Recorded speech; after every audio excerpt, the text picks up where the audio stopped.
Olá pessoal, sejam bem-vindos à nossa aula 11 do módulo 3 de Resolução de Sistemas Lineares e do nosso curso de Cálculo Numérico. Agora então pessoal, o que eu vou fazer? Ficou uma pergunta pendente da aula passada, na qual a gente resolvia o sistema triangular superior, mas ficou a dúvida, como é que a gente obtém o sistema equivalente, né? Que é o sistema que tem a resolução através do sistema triangular superior, tá? Então, o que a gente vai fazer agora? A gente vai dar a solução para esse problema. Se você não viu a aula passada, vai aparecer um card aqui, mas eventualmente ela não é necessária para o entendimento dessa aula, tá? Ela é só uma etapa de todo um processo que depois a gente vai juntar daqui a algumas aulas que vai envolver também a obtenção do sistema equivalente. Então, para a obtenção do sistema equivalente, pessoal, é importante eu usar esse teorema aqui. A gente não vai provar esse teorema, a gente vai trabalhar na questão de como é que se dá a operacionalização desse teorema. Tá? O que envolve esse teorema aqui, pessoal? Esse teorema aqui está falando o seguinte, ó, seja um A' x igual a B' x, um sistema linear, e se eu aplicar uma sequência de operações elementares, como trocar duas equações, então eu posso trocar a equação que está na linha 1 para a linha 2 ou linha 3, enfim. Eu posso multiplicar uma equação por uma constante não nula, né? O termo 1 e o termo 2 da equação podem ser multiplicados pela mesma constante, e posso adicionar uma equação a outra. Se eu aplicar essas operações em sequências, eu vou obter um novo sistema, ax igual a b, que é equivalente ao A'x igual a b'. Tá? E o ponto importante da equivalência é que eles têm a mesma solução. Tá? Muito bem. Então veja o seguinte, pessoal. Como é que eu posso fazer esse processo? Né? Como é que eu posso usar essa questão dessas operações para chegar no sistema triangular superior? É o que a gente chama de eliminação de Gauss propriamente dito aqui. Tá? Então veja o seguinte. Primeiro, eu tenho que saber que de fato o sistema tem uma solução, que é a determinante de A diferente de zero. Tá? Se ele tiver uma solução, eu então posso aplicar esse teorema e vou chegar na solução. Tá? O que é importante? A ideia aqui é que para uma determinada etapa, eu vou escolher, vou ter uma variável que eu vou escolher, que é x de k, da etapa k, e essa variável x de k ela vai ter que sumir para as equações k mais 1, k mais 2 até n. Então vamos dar um exemplo. Suponha aqui que esse cara aqui é diferente de zero, tá? Para a gente poder aplicar esse processo. Bom, se esse cara é diferente de zero, todos os demais coeficientes aqui, associados à variável x1 da etapa 1, eu vou ter que zerar. Tá? Como é que a gente fala isso em termos formais, em termos matemáticos? O elemento a, i, j de k é o coeficiente da linha i e coluna j da matriz A no final da késima etapa. Então, esse coeficiente que eu estou falando aqui para vocês, pessoal, ele vai ter sucessivas etapas, então esse coeficiente vai mudar. E a indexação de linha e coluna é tranquila. O B também é o vetor independente que está associado à matriz aumentada. Então, sempre que a gente for trabalhar na eliminação de Gauss, lembra que a gente está trabalhando com a equação. Então, eu não posso esquecer o B. Eu não posso jogar fora o B. Se eu for mexer nos coeficientes da matriz A, eu tenho que também mexer no B. Porque senão eu não tenho uma equação equivalente. Eu perco a questão da equivalência. Tá? Então, veja o seguinte. Agora que eu tenho isso descrito, pessoal, que eu sei o que significam esses índices, isso aqui é da etapa, isso aqui é índice de linha e coluna, ok? E aqui eu trabalho com a matriz aumentada. Eu posso, então, mostrar para vocês como é que é esse processo. Né? Aquele processo de somar, subtrair, multiplicar. Eu vou usar isso de uma maneira sistemática para chegar no sistema triangular superior. Então, para fazer isso, por exemplo, aqui eu teria que chegar no sistema triangular superior, eu teria que zerar os elementos dessa primeira coluna. Tá? Então, por exemplo, o que é a etapa 1? É justamente associado à coluna 1. Tá? Então, lembrando aí que todo o processo da eliminação de Gauss você sempre olha a questão das colunas. A eliminação é efetuada por colunas. Então, na etapa 1, eu vou estar preocupado em eliminar a variável x1, aqui, ó, das demais equações que não sejam a primeira equação. Tá? Então, todas as equações de 2 até n eu vou ter que eliminar. Como é que eu faço isso? Eu vou precisar do que a gente chama de multiplicador. Tá? Esse multiplicador, ele funciona como? Então, vai ser um i que corre de 2 até n. Então, para cada linha eu tenho um multiplicador que está associado ao quê? Ao coeficiente dessa primeira coluna. Então, aqui, por exemplo, se for i igual a 2, o nosso multiplicador vai ser m21 igual a a21 dividido por a11. Então, dependendo da linha que você está, esse multiplicador muda. Mas o pivô, que é esse primeiro elemento aqui da primeira linha, ele permanece para todas as demais, para todas as linhas, tá? Independentemente da linha. Aí você fala, nossa, mas por que eu preciso desse multiplicador? Esse multiplicador é importante porque eu vou pegar cada linha menos o multiplicador vezes os coeficientes da primeira linha. E com isso eu vou conseguir zerar, eliminar os elementos da primeira coluna aqui que estão abaixo da primeira linha. Tá? Então vamos mostrar isso. Ó. Eu peguei o multiplicador aqui para i igual a 2. Achei m21 igual a a21 sobre a1. Tá? E agora eu vou pegar esse multiplicador, vou fazer essa segunda linha menos o multiplicador. Então vamos ver, ó. É a segunda linha, está aqui a segunda linha, né? Segunda linha da matriz aumentada, menos o multiplicador, está vendo que o multiplicador é igual, é comum para todo mundo, vezes o elemento da primeira linha. Ó. Então o elemento da primeira linha está aqui. Ó. O elemento da primeira linha está aqui. Tá? Muito bem. E aí, veja o que vai acontecer quando eu faço isso. Ó. Se eu abrir esse multiplicador, aqui vai cortar A10, vai sobrar menos A21, vai cortar esse cara. Então, para essa linha, essa primeira coluna vai aparecer 0. E esse cara aqui vai ser o nosso A211, que é um novo valor para a etapa 1, né, ao final desse processo. Aqui, ó, vai ser A22 menos o multiplicador vezes A12, tá? Esse é o processo, pessoal, de eu pegar uma linha, multiplicar por uma constante, que é esse multiplicador, e subtrair da outra.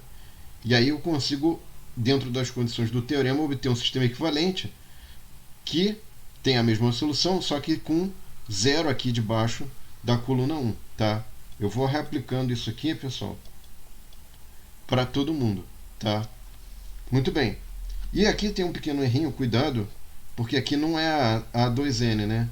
É o B21, tá? Muito bem. Então, o que a gente faz com esse processo de achar os multiplicadores para cada linha? Pegar a primeira linha e cada termo da linha, multiplicar por esses multiplicadores e subtrair dessa segunda linha, ou da terceira, ou de cada linha, você, ao final desse processo, vai ter, ao final da etapa 1, que a gente indica dessa forma, né, uma matriz que está com a primeira coluna a menos do elemento pivô, com tudo zerado. Tá? E aqui tem como é que você vai encontrar o multiplicador para cada linha. Tá? Sugiro analisar com cautela, com devagar, parando o vídeo, pega o PDF que vai estar na descrição do vídeo, analisa, procura entender. Tá? Muito bem, então obtive a matriz aumentada aqui, tá certo? Do final da etapa 1. E agora com isso, pessoal, eu posso descrever isso em termos mais gerais. Tá? Um detalhe importante que a gente deve frisar aqui para chegar nesse equacionamento geral é que essa primeira linha aqui, ela difere das demais. Vocês estão vendo aqui que vai estar zerado, então você alterou elas com um multiplicador. Como é que a gente indica isso? Ó, então, na etapa 1, você tem a primeira linha, que tem os coeficientes da matriz A e do vetor B, que não foram alterados em relação à etapa 0. Tá? É o que está aparecendo aqui. Está igual. Não foi alterado. Agora, veja o seguinte. Isso é a primeira linha. As demais linhas foram alteradas pelo multiplicador e pelos coeficientes da primeira linha. Está o multiplicador calculado aí para cada termo. Tá? E um ponto importante, pessoal, é o seguinte, o vetor B também foi alterado, tá? Isso é para todas as demais linhas. Então, como é que eu escrevo isso para todas as demais linhas? Eu vou escrever o A e J do final da etapa 1, vai ser o A e J da etapa 0, né? Sendo que aqui você tem que tomar o seguinte cuidado, né? Qual que é o cuidado que você tem que tomar? Que você utilizou um multiplicador aqui, tá? E mais importante do que isso, pessoal, só um detalhe aqui é A e J, não é 1, né? A e J. Aqui você está vendo que você tem o A1J, né? Então, por quê? Porque você está tendo que percorrer todas as colunas aqui, tá certo? Então, e aqui também é I, ok? Muito bem. E aqui também para o B, pessoal, cuidado que aqui, ó, B de I, B de I, pronto, que estava com 1 ali. No PDF que vai estar na descrição do vídeo vai estar tudo, como é que se diz? Vai estar tudo corrigido, tá, pessoal? Só desculpa, aqui na verdade é B de 1 mesmo, esse último aqui é B de 1, porque você está pegando, e aqui também é B de 1, A de 1, porque você está pegando da primeira linha, né? Porque é a linha pivô, que tem o pivô. Agora, esse cara aqui é A de J, e aqui é 1, e aqui é 1, e aqui é B de I, menos B igual a B de I, menos esse cara que é o B de 1. Então, lembra que associado ao multiplicador, pessoal, sempre você tem a primeira linha. Então, por isso que aqui é 1 e 1, e aqui é I e I, porque aqui é para qualquer, enfim, qualquer linha nossa que a gente está considerando, né? Você vai alterando a linha, que é o índice da linha aqui, aí esse cara vai ter que ser alterado também, ou alterando a coluna para pegar todos os elementos da mesma linha, tá? Muito bem, então agora, pessoal, eu poderia fazer isso para a etapa 2, só que na etapa 2 a coisa fica um pouquinho diferente, por quê? Porque eu vou ter que levar em consideração os multiplicadores da segunda equação. Então eu vou pegar essa equação agora como referência. Aqui vai ser o nosso pivô, que é o que a gente chama de pivô, está dado aqui o pivô. E para cada linha, eu vou ter que olhar a linha I, só que eu vou olhar sempre a segunda coluna, né? Então por quê? Porque eu quero zerar os elementos dessa coluna aqui. Eu quero colocar 0 nessa coluna, tá? Então, com isso, os nossos multiplicadores vão olhar agora na etapa 2, eu quero zerar a variável x2 e vou fazer isso para todas as equações de 3 até n, tá? Achando os multiplicadores m e 2, tá? Com isso, eu vou fazer o mesmo processo que a gente fez ali, achei os multiplicadores, tem a fórmula como é que eu vou achar, e vou multiplicar a segunda linha pelos multiplicadores e subtrair de cada uma das linhas para zerar essa coluna, tá? A segunda coluna. E com isso, pessoal, eu vou fazer o mesmo processo. Aqui tem o termo geral que você vai obter para como é que se diz? Para primeira e segunda linhas você mantém o que você já tinha, e para as demais você faz essa alteração levando em consideração a subtração do multiplicador vezes os coeficientes aqui, pessoal, da segunda linha, tá? Aqui cuidado que está B1, mas não é B1, é B2 agora, porque a nossa referência vai passar a ser agora a segunda linha, tá? Então aqui está 1 também, 1 não é mais 1, é segunda linha aqui, cuidado, viu, pessoal? Eu vou ver se eu passo no PDF essa parte corrigida, porque isso é importante, tá? Então a nossa referência agora é a segunda linha. Tanto é que aqui está certo, ó. Tá vendo? Ó? Aqui está certo, ó. A2 de segunda linha, tá? E aqui também, ó. Aqui está correto também, ó. Aqui está correto, tá? Bom, com isso, pessoal, como é que eu posso fazer? Eu posso fazer isso até a etapa n-1. E por que até a etapa n-1? Porque, na verdade, eu vou ter que calcular os multiplicadores. E na etapa n-1, eu vou precisar encontrar o pivô da equação que está na linha n-1, tá?